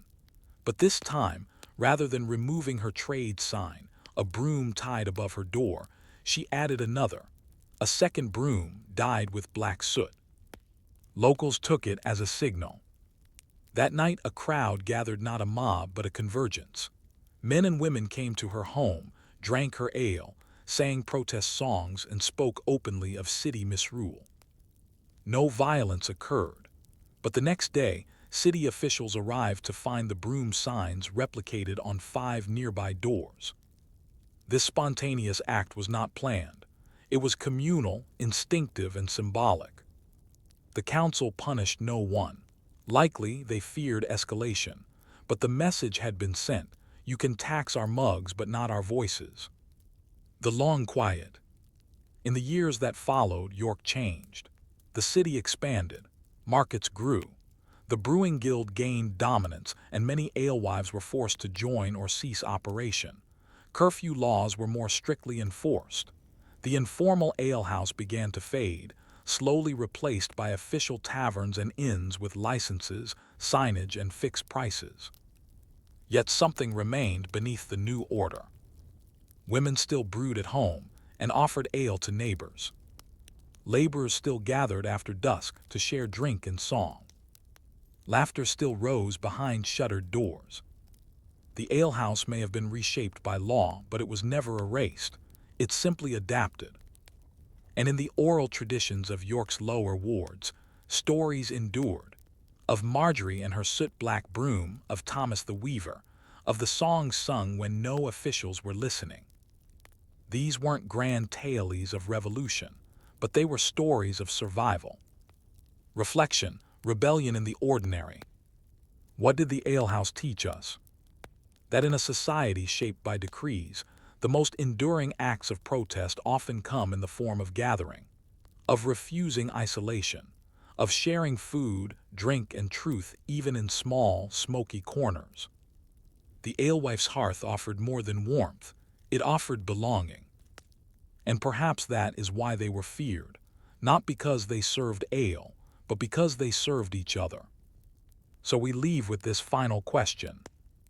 In an age of kings and cathedrals, what legacy do we find in a clay mug passed from one tired hand to another? Story 5. Florence after dusk: guild secrets and silent streets. The sun has long since dipped behind the tiled roofs of Florence. The air is cooler now, laced with the smell of olive oil, parchment, and drying wool. Street sounds dwindle, no more shouting merchants, no more clatter of carts, and across the city's 12 gates, heavy iron bars begin to descend. For most, this signals the end of the day. But for other scribes, artisans, apprentices, and messengers, it is only the beginning. Welcome to Florence after dusk, a city of strict order and guarded privilege, where guilds held more power than kings, and the most important transactions of the day were sometimes whispered long after sunset. A city built on order. Florence in the 14th century was not merely a city, it was an experiment in organization. Unlike feudal towns ruled by noble lords, Florence was governed through communal structures dominated by the guilds, known as the Arti. There were 7 major guilds, the Arti Magiri, including judges, merchants, doctors, and wool workers, and 14 lesser ones, each tied to a trade, from shoemakers to tanners to armorers. To live and work in Florence was to exist within these frameworks. They determined who could sell, who could build, who could speak in public assembly. They regulated apprenticeship, wages, tools, even marriage prospects. But as tightly as the city was governed by daylight, its nights followed different rhythms, less visible, less recorded, but no less vital. The locking of the 12 gates. Each evening, as the sky dimmed, the porciali gatekeepers employed by the signoria, the city government, walked to the massive outer gates and bolted them shut. The closing was ceremonial and practical, meant to protect the city from invaders, thieves, and rebels. But not all travelers made it in time. Latecomers often camped just outside the walls, especially near the Porta San Nicolo and Porta al Prato, where taverns and inns spilled outside the boundaries of city law. Inside the walls, curfew tightened. Unlicensed movement was watched carefully by the Auto di Guardia, the aide of the guard, who patrolled Florence's streets and squares. And yet life inside didn't stop. In fact, some of Florence's most essential exchanges happened behind closed doors, long after curfew bells rang from the campanile of Giotto. The secret meetings of the guild notaries. Each major guild in Florence employed notary scribes trained in both Latin and Florentine dialects who recorded contracts, disputes, and deals. Though many of their duties were public, some tasks were carried out in secret. After dusk, it was common for notaries to be summoned to private homes, churches, or even cloisters to record confidential matters. Quiet settlements between rival merchants. Transfers of debt that couldn't be made public. Disinheritances kept from gossiping neighbors. Contracts signed just before a debtor fled town. These midnight records were carefully documented, but often stored separately, locked away in chests or deposited in church archives. Only in recent decades have historians begun to uncover fragments of these transactions, preserved more by accident than design. One record from 1369 describes a notary arriving at a home on Via dei Calzaioli at the second hour of night, to record a transfer of land from a dying man to his daughter, an unusual event in a city where women rarely inherited. The daughter was named but not described. The witnesses signed with wax seals. The document was folded twice and marked, "Non-ostendir do not show." The apprentices who worked by lamplight. Florence's artisan class was driven by apprentices, young boys and adolescents learning their trades under a maestro in exchange for room, board, and a chance to someday join the guild. While the day was spent learning tasks and running errands, the night was often when the real labor began. Workshops hummed after hours with quiet activity. Illuminators coloring manuscripts by flickering oil lamps. Tailors finishing urgent orders for weddings or feast days. Goldsmiths polishing rings behind locked doors to avoid theft. Apprentices, not yet full guild members, were expected to put in the extra hours. Their beds were straw pallets in corners of the shop, and their evenings were filled with smoke, ash, calluses, and ink stains. One chronicler notes, "The city sleeps, but the walls of the cloth guild still glow. The boy stokes the brazier, the man turns the wheel, and on the loom something new begins." Not all apprentices were content. Some chafed under harsh masters. A few fled at night, seeking shelter in the back rooms of taverns or with relatives, but most stayed, knowing that endurance was the only path to status. In the city of guilds, upward movement came only through long hours and quiet loyalty. The women who wove the night. While guilds were overwhelmingly male, Florence's women played a crucial role in the informal economy, especially after dark. Widows and spinsters took in piecework, spinning wool, winding thread, or sewing simple garments at home. Mothers brewed food for neighbors or hosted boarders. Girls prepared dye baths or cleaned tools for their artisan fathers or brothers. Some women even acted as informal scribes, writing letters for illiterate neighbors in exchange for coin or candles. A few midwives doubled as night healers, offering poultices, herbs, and quiet prayers in the back corners of courtyards or alleys. These women weren't recognized by the guilds, but they were known in their contra to the city's districts, known and needed. One such woman, Caterina del Spade, is mentioned in 3 separate baptismal records as a witness, always in the late hours, always in neighborhoods near the Arno. She left no writings, held no title, but her presence crossed birth, death, and trade. So as the bell of the Badia tolls midnight, and the streets of Florence empty, but never truly sleep, we ask. In a city ruled by structure, who held the stories that never made it into the official books, Florence at night was a city of tension held in check by candlelight. Behind barred windows and beneath stone arcades, its citizens conducted a quiet but complex second life, one built not on spectacle but on survival. In this section, we venture deeper into the nocturnal infrastructure of Florence, the hidden decisions, the workshop politics, and the city's obsession with records and reputation. This was a place where even silence left paper trails, and where what happened after dusk often echoed through the corridors of power in the daylight. Workshops of the Vigil. If you walked the stone streets of Oltrarno, across the Ponte Vecchio after dark, you might have heard the rhythm of wooden mallets, the hiss of metal in water, or the murmur of voices behind shuttered doors. Florence's night wasn't ruled by revelry but by rhythm. The Botteg, the workshops operated long after official hours. By law, guild masters were to limit nighttime labor to emergencies, but in reality, demand overruled regulation.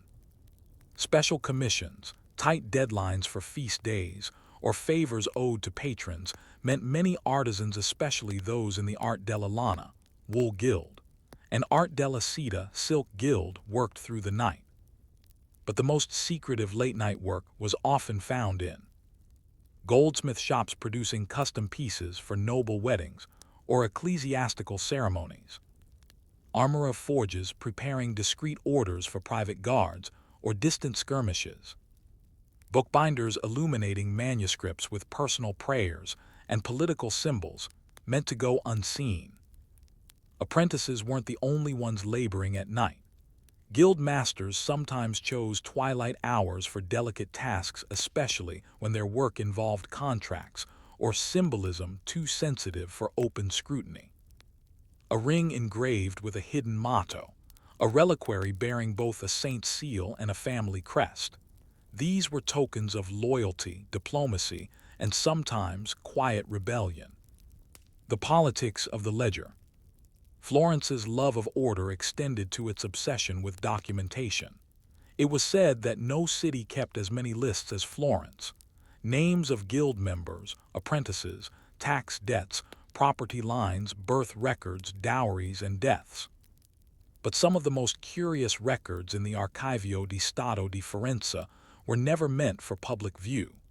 These were the Libri Secondi, secondary ledgers, often held privately by guild notaries or commissioned scribes. These volumes recorded matters outside the civic spotlight. Late-night loan agreements between rival merchant families. Quiet repayments to disgraced guild members. Dowry adjustments when a daughter's marriage was expedited due to scandal. Payments to exiled citizens funneled through intermediaries. These were not acts of corruption, they were the oil that kept the guild gears moving. An artisan who fell ill might receive an informal extension of his dues. A patron might pay a weaver in silver rather than florins to avoid scrutiny. Florence functioned not just through public decree, but through private consensus. And often, these consensus moments happened when the city was asleep. The ledger was law, but only when read by the right hands. The silent messenger network.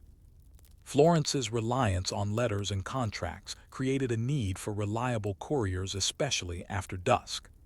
These silent messengers were often young men trained in basic literacy, hired by guilds, bankers, or noble houses to deliver documents swiftly and discreetly. They operated through side streets and cloisters, slipping messages into gates, chapels, or predetermined boxes. Some carried small lanterns with covered flames. Others traveled without light at all. They were trusted and feared.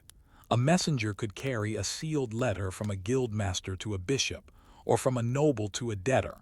Their silence was essential. Gossip or interception was grounds for dismissal or worse.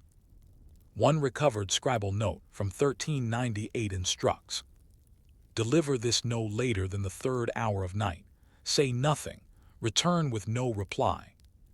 These messengers helped shape Florence's future in ways no statue or fresco ever depicted. They were invisible ink on the city's grand manuscript. The watchful eight. While the streets emptied and couriers hurried across bridges, the Otto di Guardia e Balia, the eight of the watch and government, monitored the night. They were not typical guards.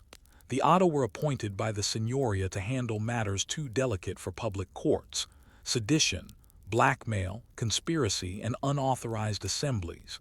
They kept files on troublemakers, guild disputes, and subversive gatherings, many of which pointed back to nocturnal meetings. Some of these gatherings occurred in upper rooms of cloth shops, empty chapels lent by sympathetic priests, the rear chambers of certain apothecaries, even private homes where guild factions disagreed on political alliances. Florence was always on the edge of factional conflict. The Guelphs and Ghibellines, and later the White and Black Guelphs, had fractured neighborhoods, families, and even churches. At night, allegiances shifted. The Otto didn't always arrest, they observed. They noted. They prepared reports for the Signoria. A name might appear in a margin one month and on a tribunal roll the next. Florence governed by foresight, and the Otto were its quiet eyes. A city of contradictions. By the turn of the 15th century, Florence's daytime grandeur was undisputed. Artists like Giotto and Andrea Pisano were transforming the city with works that celebrated order, piety, and civic harmony. But the night told another story. Behind the frescoes and altars, there lived a network of women laborers, of apprentices chasing sleep between shifts, of notaries copying private grief into hidden ledgers. The city's beauty was real, but so was its compromise. One artisan wrote in his journal, "In Florence, truth is what you can prove before the bell rings." And so we ask, beneath the arches of the Duomo and the whisper of pen on parchment, when silence writes the rules, whose voices fill the empty space. Florence never truly slept. Even when its great bells stopped tolling, when its shops closed and its piazzas emptied, the city's real work often continued behind doors, inside courtyards, and through sealed documents passed under torchlight. This final section uncovers the deeper significance of Florence's nighttime activity. It was not only the artisans, messengers, and notaries who shaped the city after dark, but the culture of calculated silence, a civic habit, carefully cultivated and fiercely guarded. Here in the quiet hours, decisions were made that would never be publicly acknowledged, and history itself was written in ink that faded with the morning sun. The secret votes of the Signoria. Florence's government, the Signoria, was an intricate machine, ruled not by a monarch but by rotation, ballots, and lotteries. Its leaders, drawn from guild members, served 2-month terms, selected by drawing names from velvet pouches. The goal: prevent corruption and concentrate power. But when crises emerged, sudden wars, financial scandals, or the need to exile a political rival, public procedure gave way to private counsel. Meetings of the Consiglio Segreto, or Secret Council, were often held after dusk, inside the Palazzo della Signoria. Under the frescoed ceilings, behind locked doors, votes were taken by candlelight. Should a wool merchant be exiled for usury? Should taxes be raised to fund a new militia? Should the property of a fallen noble be seized? None of this made it into the official gazette, but the results shaped the next day's proclamations. The votes were anonymous, but the decisions were real. Sometimes, the only record of such meetings comes from the sudden appearance of a new law, or the equally sudden disappearance of a prominent family name from the tax rolls. The exiles who watched the city sleep. Florence was notorious for its bando, the system of political exile. Families fell in and out of favor rapidly. One season, you might be a merchant with a seat on the Signoria. The next, you were walking out of the city under escort, forbidden to return under penalty of death. And yet many exiles didn't truly leave Florence. They waited at the edges, at farms, in hilltop villas, or even just outside the city gates, watching, listening, sending letters back into the city at night. Some disguised themselves and slipped in under curfew, attending secret gatherings in apothecaries or cloisters. Others relied on family members, servants, or sympathetic guild allies to relay messages. A ledger from 1402 details a curious entry. Payment for candles and ink, delivered at Santa Croce after the second bell. There's no signature, but the initials match a known exile, once a Signoria member, who returned to the city only a year later, his record wiped clean. Exile in Florence was often temporary.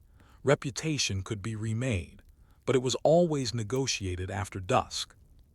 The stone walls remember. Florence has a habit of inscribing memory in stone. Plaques, inscriptions, and carved coats of arms line the walls of palaces and towers. But for every visible symbol, there are traces of what the city chose not to remember: graffiti scratched by torchlight, faded chalk marks left by mourners, scorch marks from riots never fully investigated. Some walls near the Piazza della Repubblica bear lines from political poems written in the vernacular, not Latin meant to be read by workers and apprentices. They mocked guild corruption, pointed to mysterious deaths, or lamented vanished voices. One faint carving, discovered in a cellar in 1860, reads, "He was here until the bell tolled, Now only the wall hears him. Historians believe it refers to a guild clerk arrested quietly after delivering a letter. His name never appears again in official records. In Florence, absence was often more telling than presence. When the guilds fell silent, by the late 15th century, the world was changing. The Medici family had risen from merchant bankers to de facto rulers. Guilds still mattered, but increasingly, it was wealth and favor that shaped power, not tradition and ballots. Night in Florence changed too. The backroom deals once conducted in private homes moved to Medici salons. The silence that once protected merchants and artisans now protected bankers and courtiers. Some lamented the change. A wool carder named Lapo wrote in 1484, "They call it order, but I no longer see the man who stitched my boots at council. I see only those who shine from coins." But others found new ways to adapt. Women continued to work quietly. Apprentices still lit the brazier after dusk. Messages were still passed through alleyways. Only the names had changed. Florence did not lose its nocturnal nature. It simply dressed it in finer robes. Reflection, legacy, and lamplight. What do we take from Florence's night? That the city's beauty was not only in its domes or frescoes, but in its determination to keep speaking when no one was supposed to be listening. That behind every official record was a conversation in a stairwell, a document signed at midnight, a candle that burned longer than permitted. Florence's greatness was built on formality, but sustained by improvisation. And in the silence of its narrow streets, history waited not in the archives, but in the memories of those who dared to stay awake. So we close with one final thought.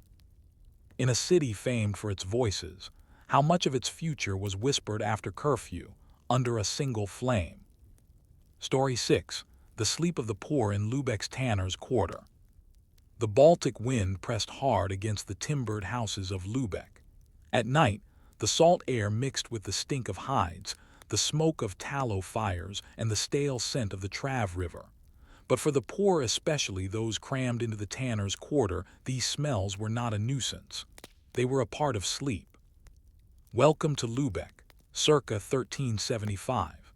A city of Hanseatic ambition and mercantile wealth, but also of hard labor, brutal hierarchy, and the desperate endurance of those who worked beneath the vaulted arches of success. A quarter of leather and labor. Lübeck was a proud city, the queen of the Hanseatic League, built on maritime trade and disciplined bureaucracy. It boasted guilds for nearly every craft: coopers, brewers, shipwrights, and bakers, but few held the status of the Grossgeflute great merchants. These merchant elite built stone homes near the market square, with thick doors and tile roofs. But just beyond the market's shadow lay the Tanner's Quarter. Here, next to the riverbanks and within earshot of the fishmongers, lay rows of cramped, half-timbered buildings where tanners, bark boilers, river porters, and flax workers lived and worked. The stench of hides was constant, the cobbled lanes uneven, and open drains ran beneath footbridges and backdoor steps. This was the part of the city that was only mentioned in official records when fines were imposed or bodies were counted after a storm. The ritual of sleep. Night did not arrive gently in the Tanner's Quarter. By late evening, the last buckets of water had been thrown onto the tanning pits, and the children had stopped collecting wood scraps or animal bones. Lamps, if a family could afford one, were lit with fish oil or tallow, their smoke darkening the beams of low ceilings. For the poorest residents, sleep came on bundles of straw, stuffed into crates, barrels, or pushed into corners beneath workbenches. Blankets were rare. Most families shared a single rough wool cloth, passed among children and elders as needed. One chronicler noted, "They sleep in shifts like sailors, the men after the work, the women before dawn." Indeed, in many homes, women rose hours before sunlight to mend, wash, or prepare hides for their husbands' return. Sleep was never whole. It was pieced together like patches on a work apron. the walls that heard everything. In homes barely wider than alleyways, privacy was a luxury. Families shared space with apprentices, widowed relatives, and even tenants who paid in grain or labor. A single fire often served 3 or 4 purposes: cooking, light, warmth, and fumigation against lice. Children, even toddlers, were accustomed to sleeping with noise of hammers on hide, of coughing apprentices, of river calls from distant barges. Bobbies were swaddled in flax scraps and rocked in baskets beside vats of soaking bark. Whispers carried easily. At night, conversations drifted between families. Who owed what to the guild? Who had died from the boil plague? Which merchant had refused to pay a porter his agreed weight? Who was missing a child? Such talk often shaped the rhythms of the next day, even more than church bells or council proclamations. Sleeping through the guild. The tanners of Lübeck were part of a low-status guild, known for the physical violence of their work and the odor that clung to them. While guild membership offered some protection against arbitrary taxation or unfair market seizures, it did little to improve living conditions. A tanner's home doubled as a workshop. Skins hung from rafters, tanning pits lay just outside the threshold. The work involved boiling, stretching, soaking, scraping, and drying, all done by hand. The bark vats had to be tended through the night to maintain the right temperature. Many workers took turns waking to stir or check hides. And yet there was pride in the filth. It meant income. It meant you belonged to something even if the richer burghers crossed the street to avoid walking past your shop. One surviving guild record from 1372 shows fines issued to 3 journeymen for quarreling loudly in the sleep hour. It also notes that the men were forgiven after providing bark ash for the next month's dye batch. Sleep in this world was both necessity and interruption. Unseen neighbors. Not all residents of the tanners' quarter were tanners. Some were former servants who had married laborers. Others were itinerant fishermen or women who took in laundry and flax combing. Many families were one illness away from starvation. Some nights, the quarter received guest drifters or dockside workers seeking shelter in stables or under lean-tos. These guests left before dawn, or stayed too long and were turned over to the night watch. Still, a quiet code existed. A warm place by the fire could be traded for work. A crust of bread could buy a half-hour's nap in a stable. One mother's empty arms might rock another's child so she could sleep, just for an hour. These moments went unrecorded, undocumented, but they sustained the quarter in a way no charter or council edict ever could.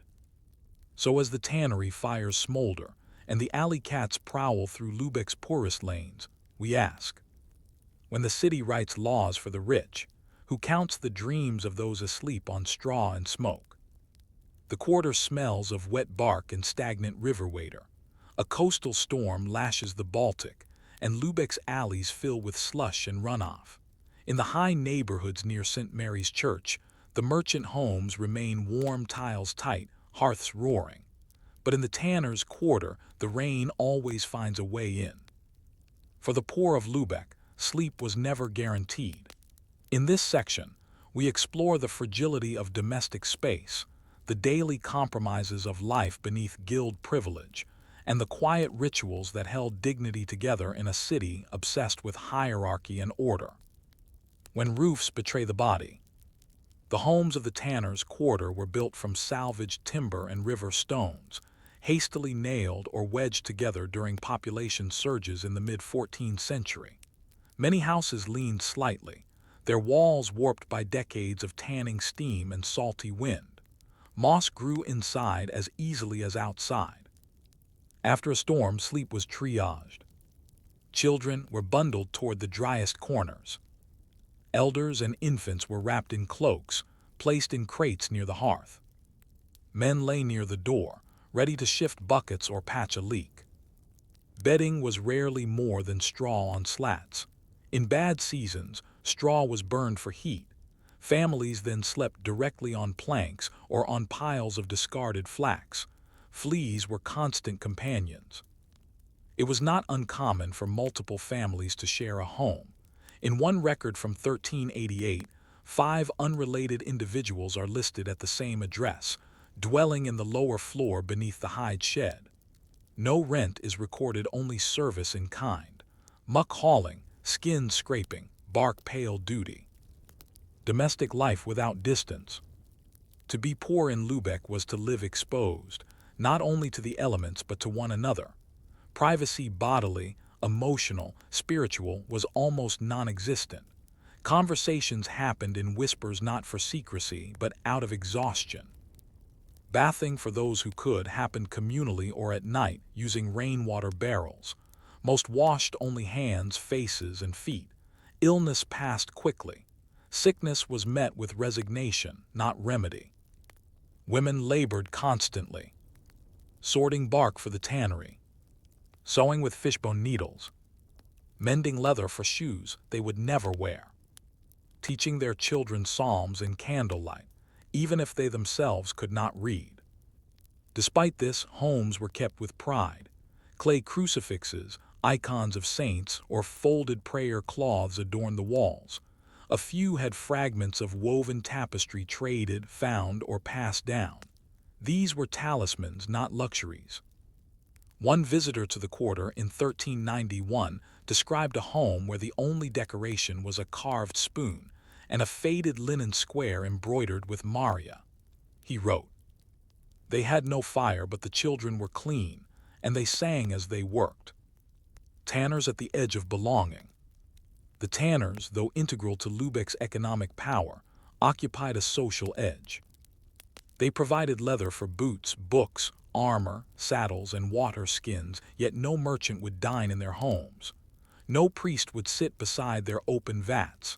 Even in the city's great religious processions, the tanners walked last, their guild banner faded and held low.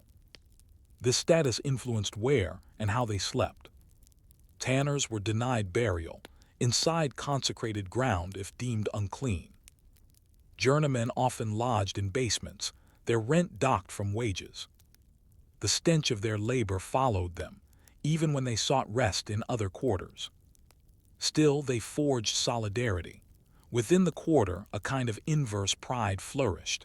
If the burghers would not recognize them, they would recognize one another.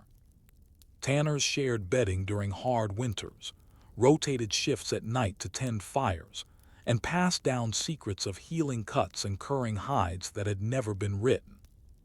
Their knowledge lived in their hands and in their dreams. The council's quiet cruelties. Though Lübeck's city council rarely intervened in the tanners' quarter, when it did, it was rarely in support.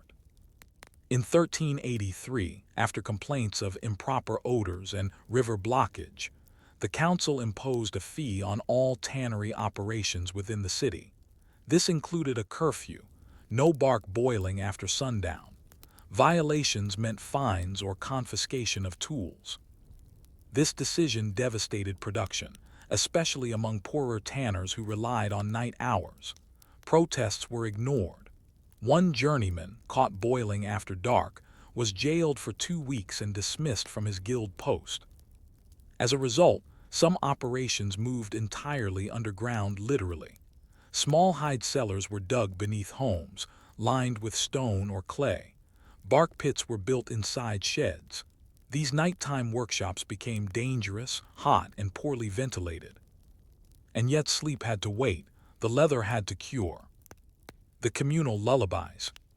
For all this hardship, the tanner's quarter possessed a kind of resilience, grounded in repetition and ritual.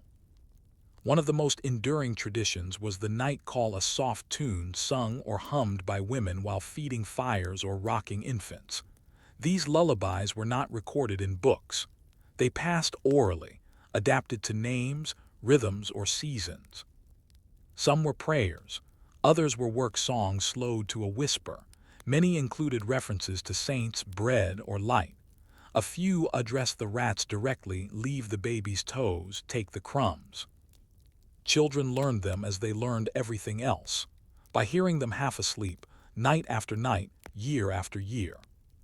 Sleep was not a comfort, but a discipline, a rhythm beaten in like leather softened only by repetition.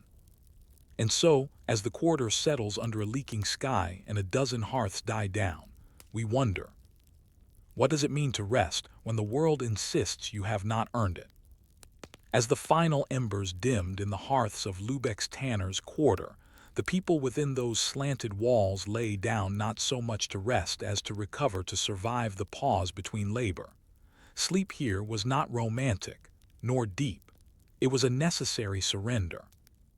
In this final section, we reflect on what it meant to sleep poor in a rich city, how memory and identity persisted through nightly hardship, and how even those forgotten by chroniclers left impressions that echo across time. The night as an equalizer. For all the divisions by guild, status, and proximity to power, night blurred boundaries. It muffled titles, extinguished candles, and left behind only the sounds of breathing, creaking timbers, dripping roofs, and coughing children. Whether merchant or tanner, noble or flax-comb seller, each faced the same long darkness, albeit under vastly different conditions. But in the tanner's quarter, sleep was tactical. Mothers lay with one arm draped over their youngest. Fathers slept nearest the door, listening for thieves or, more likely, for rising water. Apprentices were sprawled across empty barrels or curled up under workbenches, where the smell of urine mixed with bark ash. The air never cleared, and yet within this gloom people dreamed. They dreamed of better tools, of warmer rooms, of children surviving the cough that had taken too many. Some dreamed of their homeland, Pomerania, Mecklenburg, or rural Saxony, places they had left behind for work that paid just enough to keep a roof above their heads and straw beneath their bones. Stories in the straw. Stories helped shape identity for the poor, especially at night, when fear was most palpable and time stretched. Elders would whisper tales between snores. Of a tanner who once worked for a bishop and wore a velvet belt. Of a widow who tricked a merchant into forgiving her husband's debts. Of a child who was touched by St. Nicholas and never caught the winter plague again. These tales rarely made it outside the quarter. Chroniclers didn't record them. City records did not preserve them, but they were instructive, not just comfort but guidance. From story to story, generation to generation, a subtle culture of resistance grew not through riot or proclamation, but through memory, through narratives passed at bedtime, quiet reminders that one's worth was not measured by proximity to the market square. The ghosts of guilds unseen.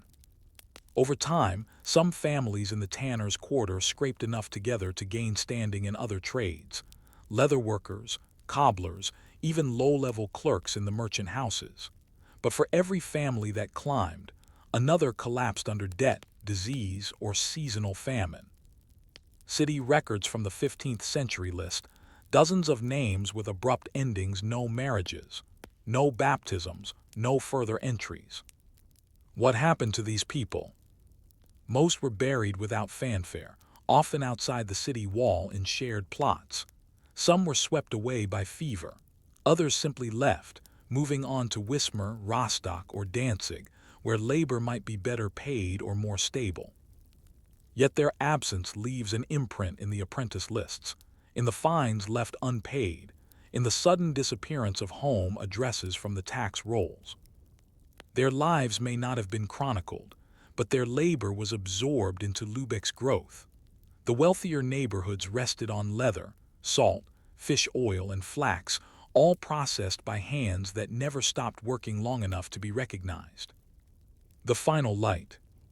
One of the most haunting discoveries from the quarter came centuries later, during a renovation project near the old tannery yard. Workers uncovered the remains of a small workshop, its roof collapsed and hearth intact. Among the soot and broken tiles, archaeologists found a rusted hide scraper, a piece of firewood shaped like a doll, a charred strip of linen, hand-stitched with thread that had long since faded. They concluded that the space was not only a tannery, but a home, a place where someone worked and slept, where a child likely played beside bark vats, where smoke and stories hung thick in the air. And then, like so many others, it disappeared, forgotten until the ground gave it up again. Reflection: the persistence of the invisible. The story of Lübeck's poor is not one of triumph or tragedy. It is one of persistence, of bodies that bent but did not break, of dreams shaped by necessity, of community built in the absence of power. Sleep in the tanner's quarter was not a luxury, it was not restorative, but it was theirs. And in the simple act of lying down beside kin, under roofs of uneven timber and the scent of salt and tallow, these workers claimed a form of dignity that no council edict could strip away. So as the final embers die in the tanner's hearths, and the day waits just beyond the river's mist, we ask, what does history owe to those who labored until collapse and dreamed only of waking to do it again?